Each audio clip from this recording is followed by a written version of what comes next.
Check 1 2 3. Check 1 2 3. Mic check 1 2 3 4 5.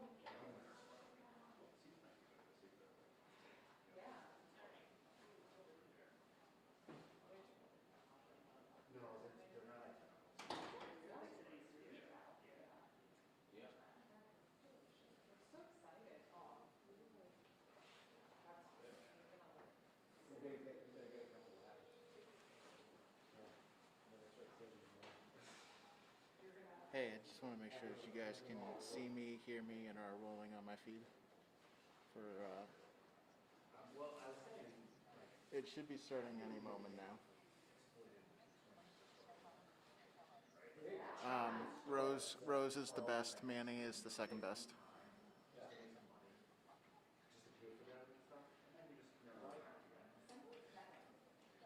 Awesome. Thank you.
That's why I put it on.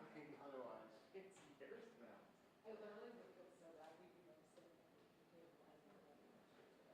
I gotta get on a Bello flight so I can get in the newspaper again.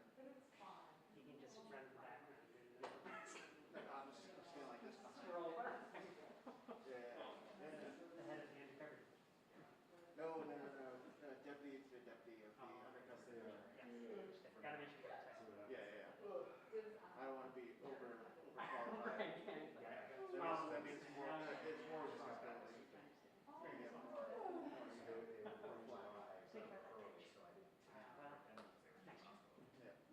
I'm actually undercover posing as a Fox 61 photo. I was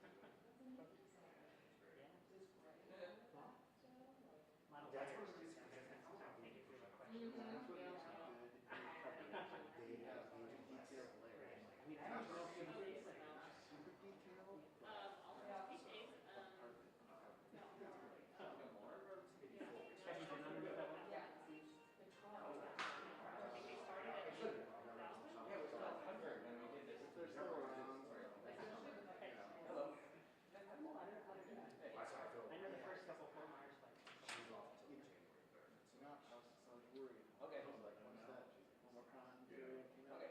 All the stock sprawls, what do you want to do? Airlines, all that stuff is taken down. Yeah. All right, guys, they're coming out. All right, thanks. No. And then email.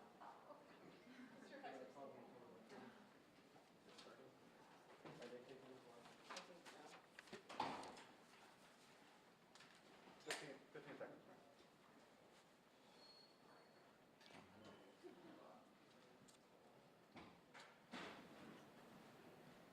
Okay, I'm good. Everyone else all set? Great. Thanks everyone for being here. As folks know, today we had multiple threats going to different schools in the New Haven region, and across not only the New Haven public school system, but Amistad School as well, on Dixwell Avenue. The schools that were mentioned in these different threats were Wilbur Cross High School, Hill House, Career, Co-op, Riverside, Conti, and Edgewood School. The threats to different schools came in different ways. One was by phone, some were by social media, one was by email. And the chief is going to get into details on the different schools and the progress that the police department has made to identify people involved. Cross and Hill House, as folks know, were given early release. The other schools, we had an increase in police presence to make sure that they were safe. Amistad was also given an early release. At this time, and this is very important, at this time, we have found that, we have not found that any of the threats are credible. As a parent, I say that to parents out there, at this time we have not found that any of the threats are credible. We take things very, very seriously, which is why police department responded to, in particular, Wilbur Cross in the morning, but then quickly when we got the other threats to the other schools, and cherish the value of the safety of our young people and people that are working in the schools. Wanted to thank the New Haven Police Department, New Haven Public Schools, and in particular the families, the teachers, paraprofessionals, all the school workers and students for being flexible to a very traumatic situation. Before I hand it over to the Chief, I want to be clear that when someone makes this kind of threat, it is illegal. You will be arrested. We will find you. And the police department has been working with our partners in law enforcement nonstop today to identify the persons that have been involved in these threats. It creates a significant amount of trauma in a community that is already quite traumatized. With everything going on over these past 2 years, with the shooting incidents in the school in Michigan, this is something that not only does our community not need, but it creates great harm, and we will ensure that you are held accountable if you end up doing this to our public school system. I'm going to hand it over to Chief Dominguez. Thank you, Mayor. So many of you have known the incident began today at approximately 8:51 when we received a 911 call from the school reporting that an individual with a gun was in the area and attempting to make entry or making entry into the school. So that immediately yielded, we have an SRO there, Officer Aponte. He immediately was given that information from dispatch, and he was able to notify the principal at the time and put the school in lockdown immediately. So we're very lucky that we had the SRO there, and he did a great job. He did exactly what he was supposed to do, and the school went down into lockdown immediately and per their procedures.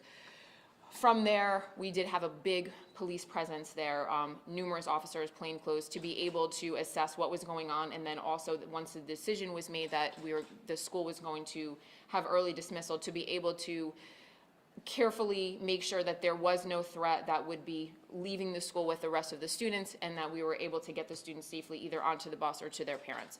So that, while it did take several hours, that was very, it was done well. Obviously, we're always looking at ways that, how could we do something better? So we'll be, working with the public schools to do, just to kind of think about what we could do better, because we always want to make sure our students are safe.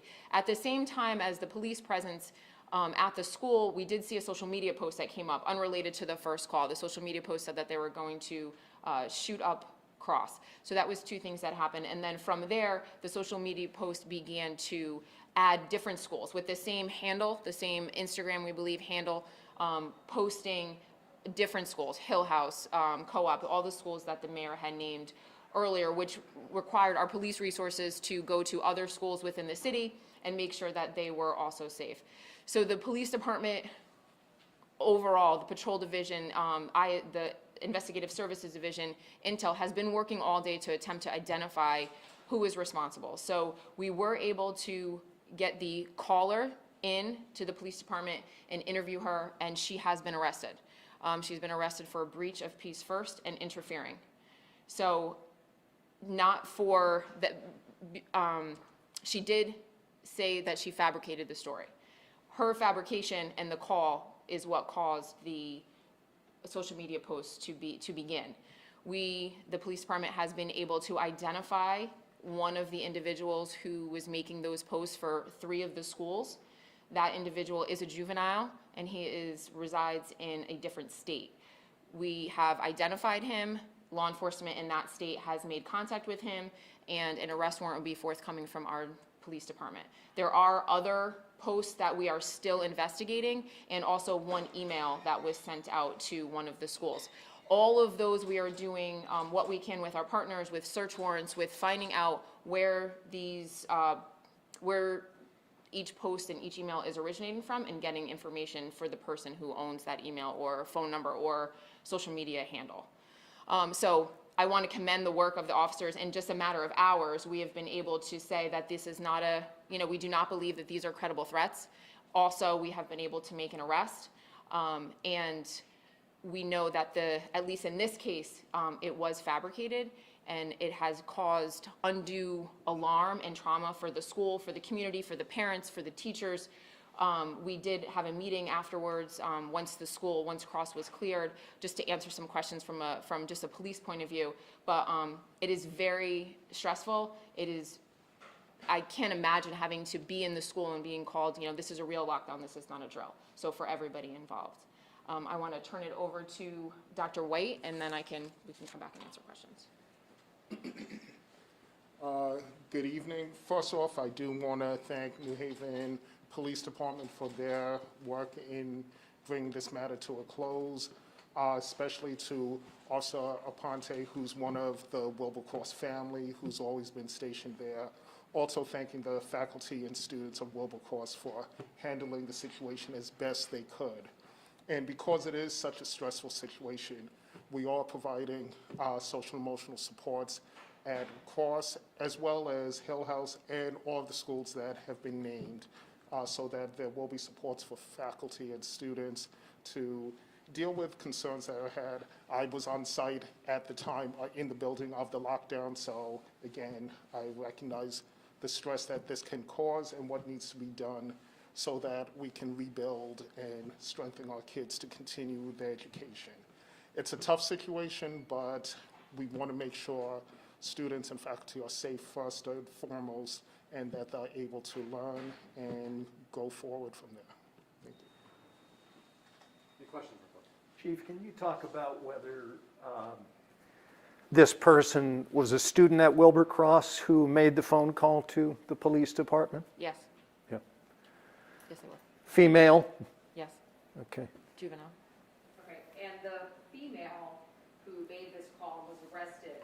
And then that kind of started that ripple effect. How does this person in another state all of a sudden see what's going on? Are they connected in some way?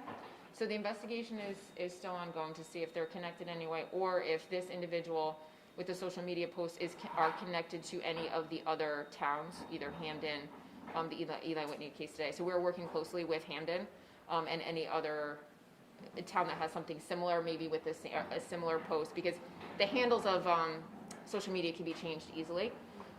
So we are working just to see how connected these potentially could be, and we'll move forward. And you're saying that all of these threats, so just so that we've got this correct, that, this girl who's a student calls 911 fabricating this story, and then that started a ripple effect that stemmed from one Instagram handle that just kept adding the schools right after that? We have one Instagram handle that we are connected to, possibly 3. So we have not connected to all 8 that have potentially been named as threats. However, that's what we're working on to see through search warrants and things like that, to see if we're able to connect IP addresses or whatever through technology. Chief, any other threats for tomorrow expected? So we're going to, we have had social media threats, we have had general threats. You will see an increase in presence at the schools that did have the threats. There will be an SRO at 4 of them, where there is the SRO normally, and then there'll also be patrol vehicles with a police car at the schools all day. And then we're also going to try to supplement as many schools as we can with increased presence, even if they didn't have a threat, at dismissal, at arrival, either with the supervisor, with the district manager. Try to use our resources as best we can.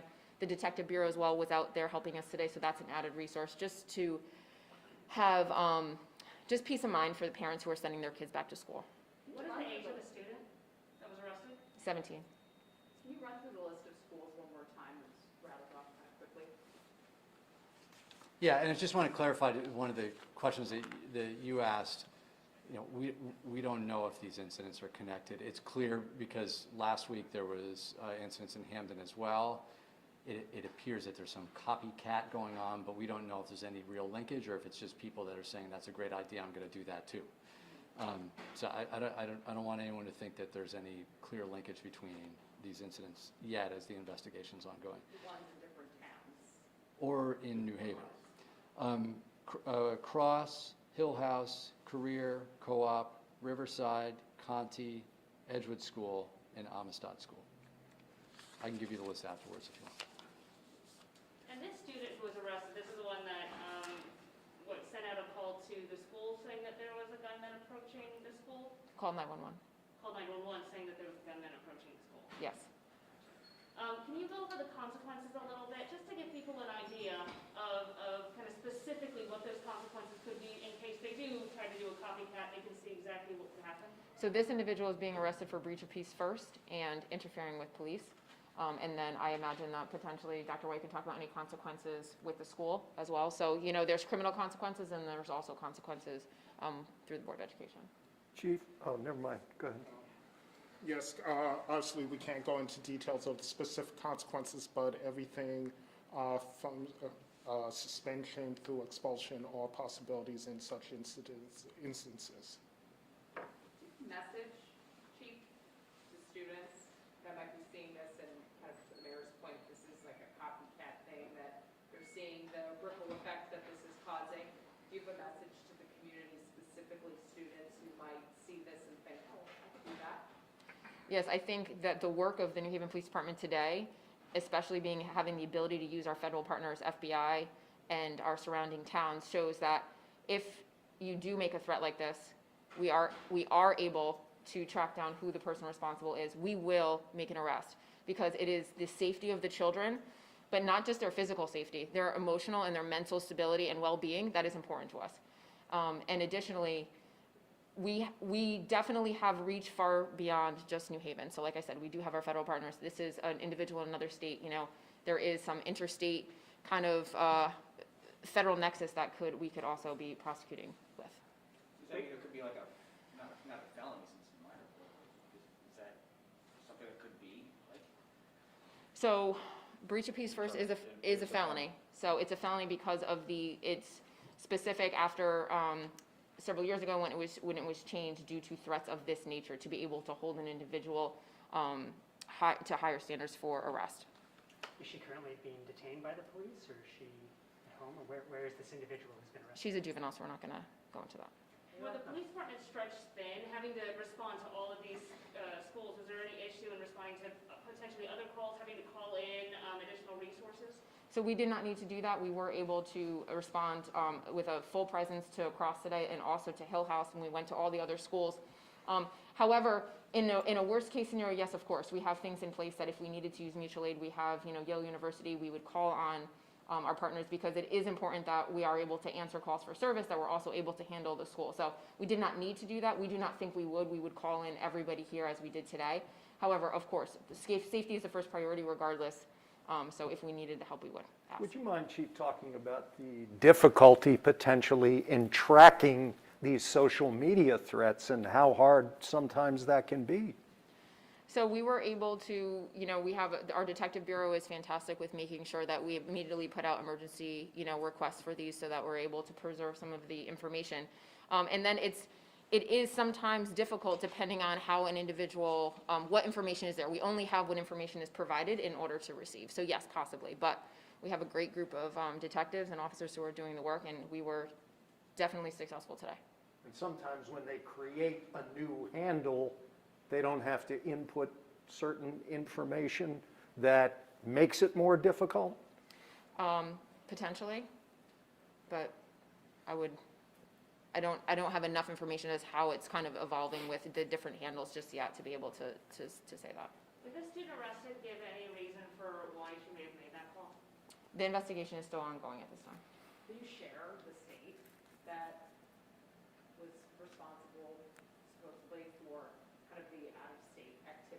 once we make an arrest, then we'll be able to share more information. Does that complicate anything at all, or in terms of just getting everything together for the investigations?